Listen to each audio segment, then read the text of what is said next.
Whether you're in North or South Carolina or anywhere else in the world, enter the Cat Cave with Michael Davis, Ryan Frick, and Shannon Smith to listen to your favorite Carolina Panthers podcast, a part of the Keep Pounding Podcast Network, powered by the Fans First Sports Network. Yes, we do have a new logo.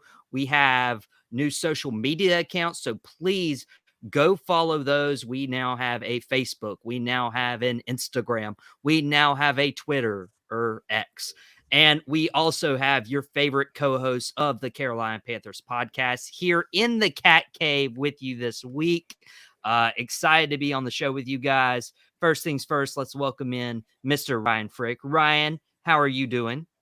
Oh, I'm great, man. I don't know. I had a good weekend. I'm having a good week so far. I'm excited to watch what comes this weekend. So ready to go, man. I hope y'all are doing good, just as good as I am.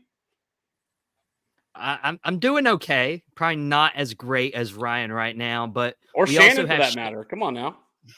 Okay, I get it. I get it. We're welcoming also in Shannon Smith. Shannon, how are you doing? Oh, I'm doing about as better as Ryan, considering the fact that my squad was here last year, and hopefully we won't get hurt or we won't pull a injury-prone game and get to that Super Bowl. So we'll see.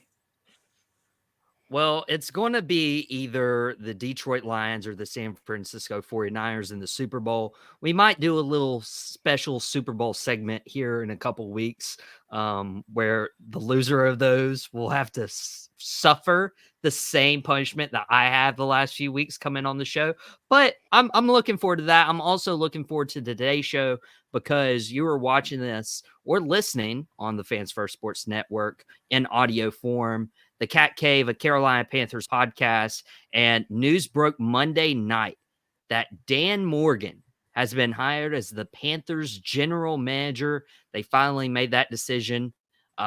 David Tepper hired the same people that helped the Golden State Warriors in their search for staff. So Dan Morgan's officially the new Panthers GM. As of this moment in recording time, we do not know who the Panthers head coach may be. It might change when you're actually listening to this on demand, but we're going to start out with, you know what? Ryan's been a jerk backstage. We're going to start with Shannon on his thoughts on Dan Morgan being hired as the new Panthers general manager. You know what? I actually like the acquisition. I really do. I think that it's good when former players from that franchise actually get a chance to hold front office spots, former players that actually are football people, which is another thing because, what I've always believed in, and my 49ers did this, and this is what got them out of the hump, is they actually put a football guy in the GM spot and let that football guy make football decisions. How to build a team, what to build their team around, the identity of a team. I think that Dan Morgan would really do a good job at this, I believe. He was a Carolina Panther player, and he was a part of the franchise for a long time. So I think that it's good to have a guy that actually knows the game of football to actually make this decision. I just pray that David Tepper decides to let that man do football things and he just spend the money and do what the man says to do about building a team. That'll be the focal point to me. I think that putting a former player there that knows the game is good, but I just hope that David Tepper decides to get out of his own way and decide to make it good for his team. You know what I'm saying? And I know exactly what you're saying, especially with owners wanting to step in and use that general manager role because they own the team and they can do whatever they want, kind of micromanaging the staff underneath them. Ryan, it's your turn to, say what Dan Morgan. You're out of timeout now, so you're welcome. Listen, there's so much I could say. First and foremost, I remember when Dan Morgan came into the Carolina Panthers. I'm surprised to know Then he only played in 7 years because of injuries. He had a partially torn Achilles in 2007, signed by the Saints in 2008 and retired. But he spent every single year that he played in the NFL with the Carolina Panthers, 390 tackles, I believe 7 sacks, 5 interceptions in his career as a linebacker for the Panthers. So great player for the franchise, needing somebody at the time to be that franchise guy for the Carolina Panthers. And he carried that torch way before Luke Kuechly was around. So fan favorite was Dan Morgan as the Carolina Panther linebacker. I don't know if we're going to get what San Francisco got with John Lynch in Carolina. I think that's partially what David Tepper might be looking at as far as, well, John Lynch was a former, an all-time great safety. He knows what he's doing, and this is completely ignorant of what John Lynch did before he got that job out in San Francisco. But Dan Morgan was hired by the Bills in 2018 as the director of player personnel. So he's got a little bit of experience behind the scenes. I hate to say this. I think the only reason that Dan Morgan got hired by the Carolina Panthers as the general manager was because the COO of the Detroit Lions withdrew his own candidacy for the job. I think Dan Morgan, again, I'm nothing bad to say about the guy. I hope he comes in. I hope he has the success that we all want to see with the Carolina Panthers. But I think the reason Dan Morgan got the job is because nobody else wanted it.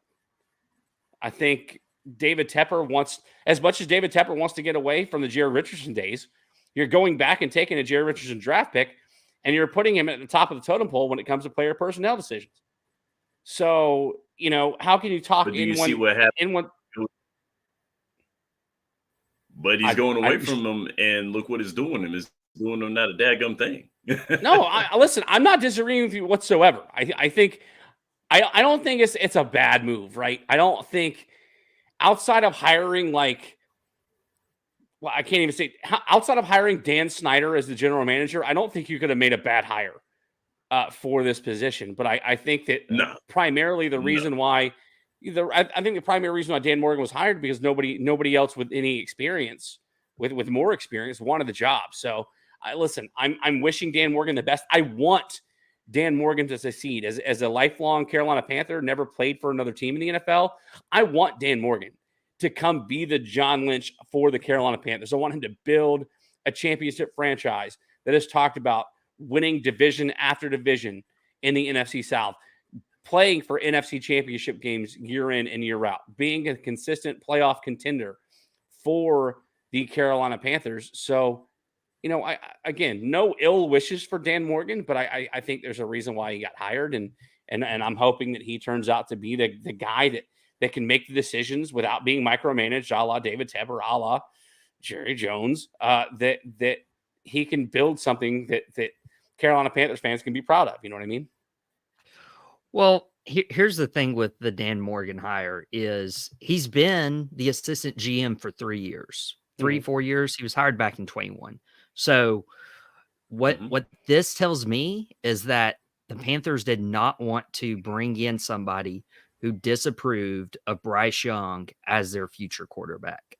So I'm not entirely sure, and I can't speak for Dan Morgan in terms of what he's thinking, but I don't think David Tepper wanted to bring in somebody who wanted, hey, let's tank next year. Let's not trade our first round pick and let's get a quarterback. I believe that Tepper wants to keep Bryce Young as the quarterback, and Dan Morgan's the yes man to let it happen. And also note, you said he never played for another team. It almost happened. He actually signed a contract with the Saints. Yeah, but I'm well aware. He never got to the regular season. But Dan Morgan, officially the Panthers general manager. You see our social media channels scrolling on the Tobacco Road Sports Radio's YouTube feed right now.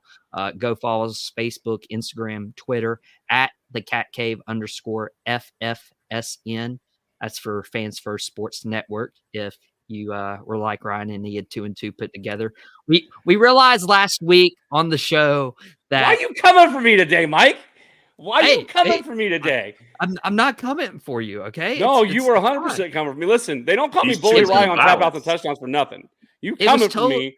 It No, was totally a fair ball. Hey, he's It was a choosing fair ball. violence. He wants to get hurt no, today. you out He's of choosing pocket, violence. Mike. You out of pocket today, and I'm It was not gonna with stand for it. it was within the hash Whoa. marks. Okay, all right, calm down. It was calm wide down. right, like the Hey, Buffalo Bills no ground. field goal in the fourth quarter. That's what it was. It was wide right. Ouch. We'll go forward. Ouch. We'll go forward. And We'll- and if I need to pull out Bully Rye, I'll pull out Bully Rye. I don't mind. I don't Uh, mind. Not at all. that's You saw what happened last week. Oh, man. and Ryan is Hey. referencing last week's coaching evaluation that we did on the last episode. Things got heated towards the end. Some things were said. No apologies were extended off air, even after a week. So I'm not a little salty, but I just wish I was respected on a show that I co-host with these guys. I mean, So listen, bring a winning team to the table. You get some respect. You know what I'm saying? let's keep the train a rolling. Guys, this is a Panthers podcast. Calm down. We did our coaching evaluation last week. Now it's time for the Panthers offensive evaluation. Okay. Bully Rye is going to be a lot nicer this time around. When we're talking about what this Panthers team has to offer. Here in a little briefly, because we had the breaking news of the new general manager hire. We're going to try to run through this as quick as we can, but there's a lot to dissect, particularly a guy, Bryce Young. What would you say about Bryce Young's rookie year overall? And I know the sting is there from seeing CJ Stroud not only in the postseason, but actually lead the Texans to a playoff win. Did not happen this past weekend against Baltimore, but he made it way further than Bryce Young. And I've seen a lot of people say that CJ Stroud would have gotten the Panthers to the playoffs. Whether that's mean to be true or not, that will be like never determined. Ryan, when you start evaluating this quarterback and how he did in his rookie year, what do you make of Bryce Young? I mean, listen, first and foremost, we talked about this on the show and on other shows. You could have CJ Stroud, you could have Peyton Manning, you could have Tom Brady, you could have Lamar Jackson, Michael Vick. I don't care who you put behind this offensive line. They weren't going to have the season that CJ Stroud had in Carolina. They weren't going to have that season. They were going to look more like Bryce Young in this offense than CJ Stroud did in Houston. Okay. The problem, first and foremost, starts with the offensive line. Bryce Young was running for his life the whole year. I wouldn't say he averaged 4 sacks a game, but I know for a big stretch in the middle of the season, he was getting sacked literally 4 times a game. Bryce Young, it's too early to tell whether or not he was the right or wrong pick here in Carolina, but it's hard to say after 1 year, considering that his head coach and the essentially the offensive coaching staff were all gone, including his quarterbacks coach, come week 10, week 11, whatever it was, and they fired Frank Reich. You can't really base this season on the growth of Bryce Young. Now, there were plenty of experts that said that he was more statuesque in the pocket, that he didn't move his feet all that well, that his feet work wasn't great.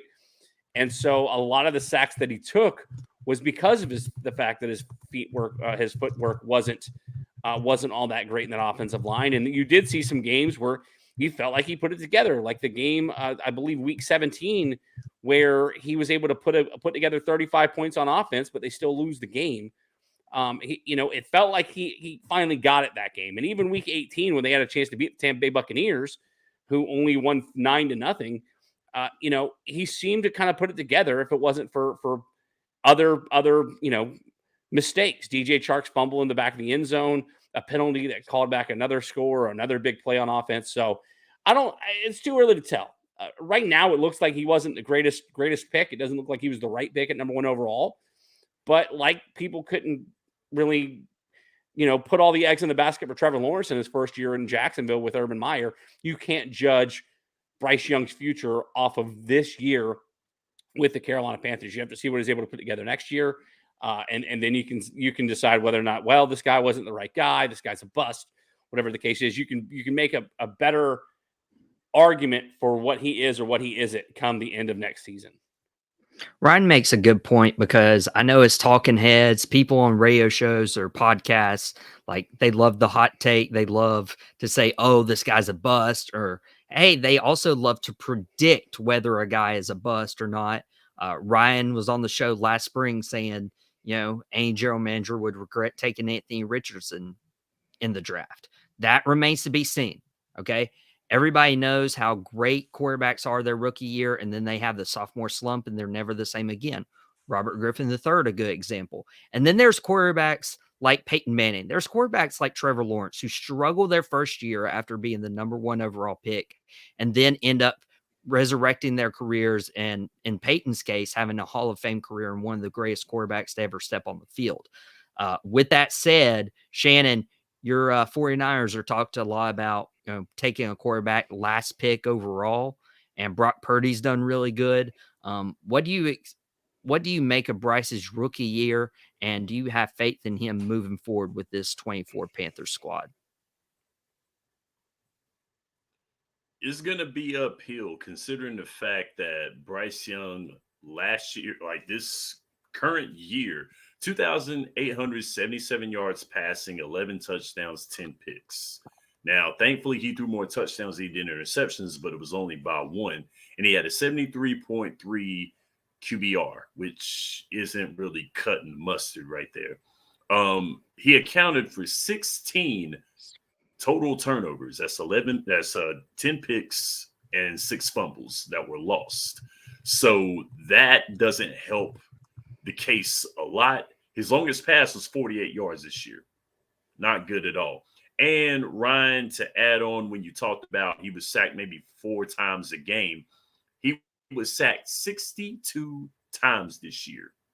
Second most of any quarterback this year, 3 behind Sam Howell, who plays for the Washington Commanders. So looking at it like this, okay, taking account of this, the Ravens defense had 2 less sacks as a defense, and Bryce Young got sacked all year. So that ought to tell you something. When the number one team in sacks has 2 less sacks than one quarterback alone, not good at all. But making of it like this, can we say that it was all the offensive line?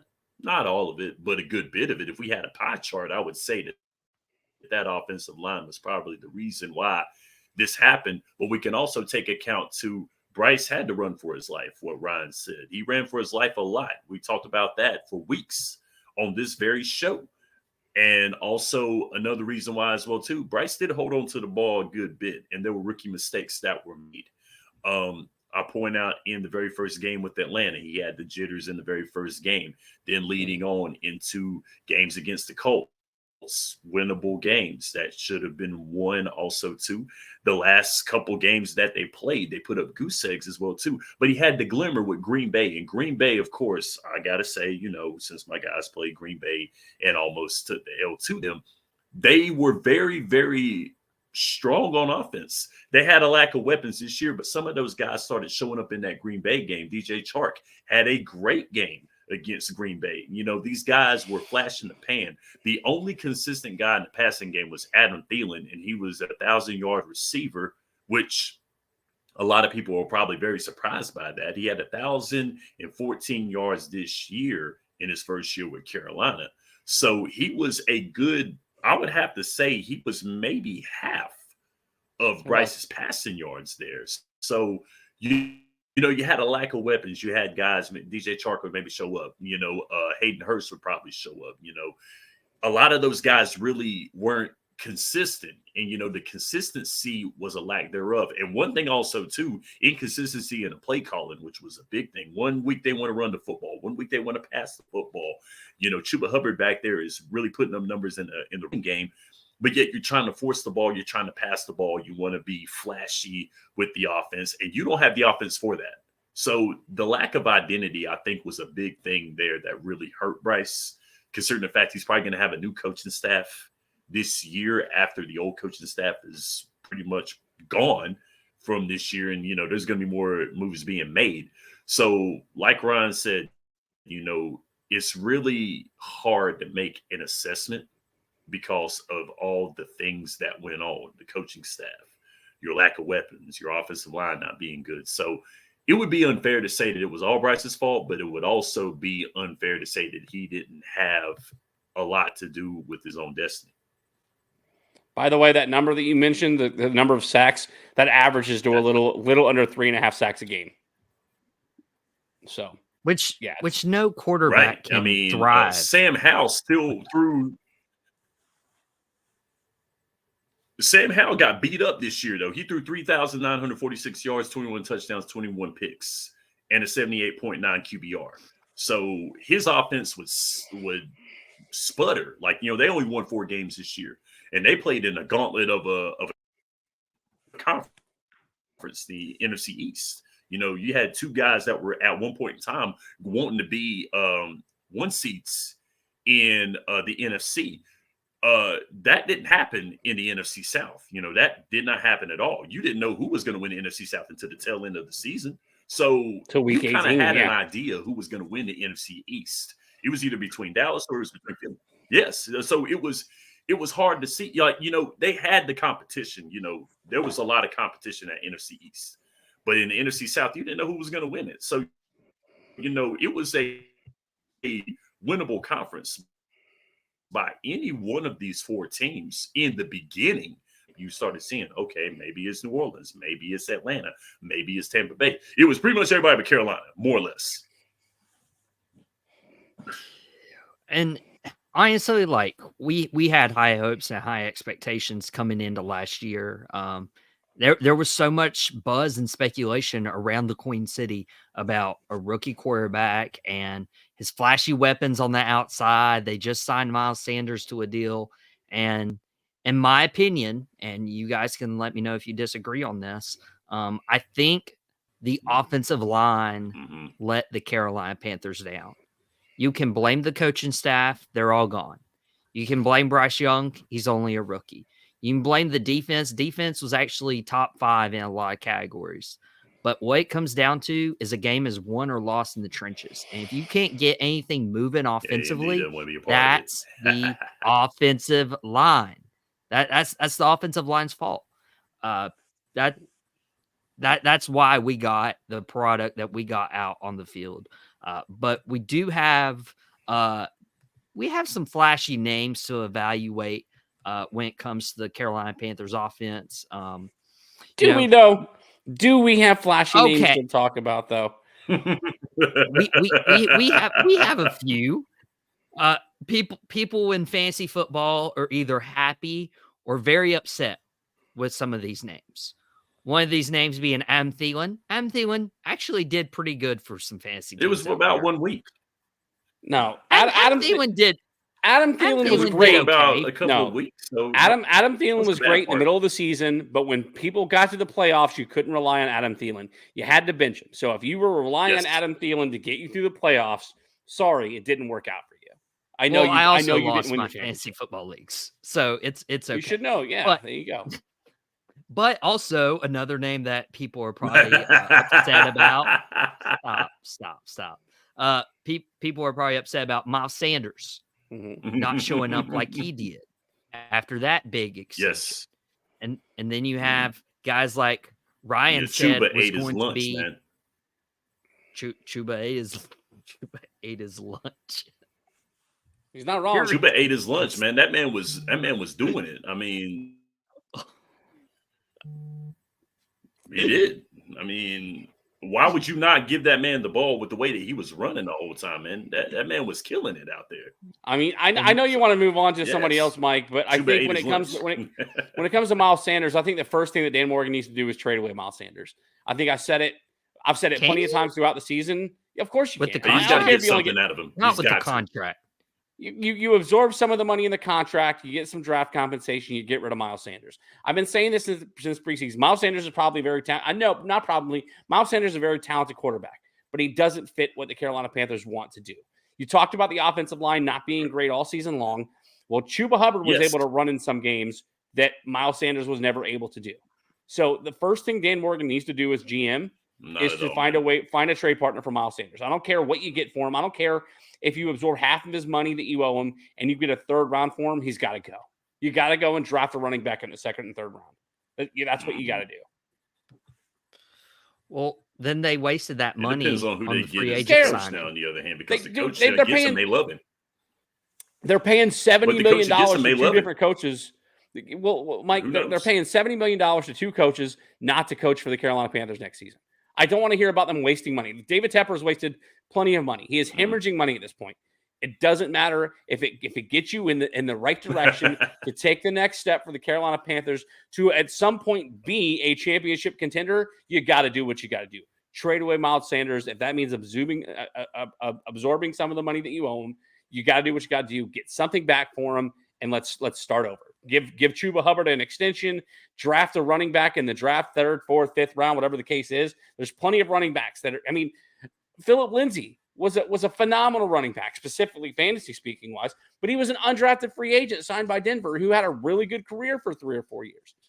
I mean, if we've learned nothing in the last offseason to now, is that running backs are a dime a dozen. Trade away Miles Sanders, absorb some of the money, draft a running back or two to go along with Chuba Hubbard and see what happens. Roll the dice, because what they've done right now with Miles Sanders isn't working. It didn't work. You better not let Saquon Barkley. You better not let Saquon Barkley hear you say that. You better not let Saquon Barkley hear you say that. You better not let. He won't be a Giant next year. Maybe he'll be available for that. Maybe he'll be available. But you sign and trade. Whoa! Time. He gonna want 14. He gonna want 14. Whoa, Ryan. Saquon and Miles Sanders are drastically different running backs. If you want to tell me that Miles Sanders is on the same talent level as Saquon they gonna Barkley, want 14-5. I want to stay with you. No, you would. He was the whole team. Ryan he was the whole said team, man. That man was the whole team. They had 3 different quarterbacks come in. Ryan just said that running backs are a dime a dozen. They had 3 different quarterbacks come in. But you can get a different running back in the draft or anything. Now you want to go spend money on Saquon Barkley to come to the team. Wants us to think. But the way the league wants us to think, yes, the way the league is, it's a passing league. We all know this. So if your running back cannot get passing yards out of the backfield, looking at you, Christian McCaffrey, then they don't want the guy. So that's what it is. Miles Sanders put up no stats hardly this year. He was inconsistent, and it wasn't his fault all the way. It was the way that this offense was. They were inconsistent with the play calling, and the line was not so great. So we can't sit here and shoulder the blame, but Miles Sanders is a professional. Come on, man. Mike, I know where you're going with this, Mike. At the very least, you can jack up the value of Saquon Barkley to make another team pay him more to go sign with them and not get your hands on Saquon Barkley, who was, again, above and beyond a better running back option than man since you let go of CMC. Absolutely. I mean, that man's going to want 14-5, though. You got that much money over there, baby? David Tepper, I'm sure, does. 14-5. That's what he was holding out for. David Tepper spent his money.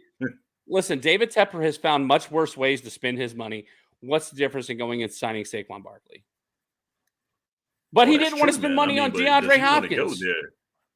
Yeah, I don't know. Which was harsh, man, for real. And there were a lot of people saying that Carolina should have got D-Hop, though, for real, man. And, I mean, he is an aging receiver, and I get it.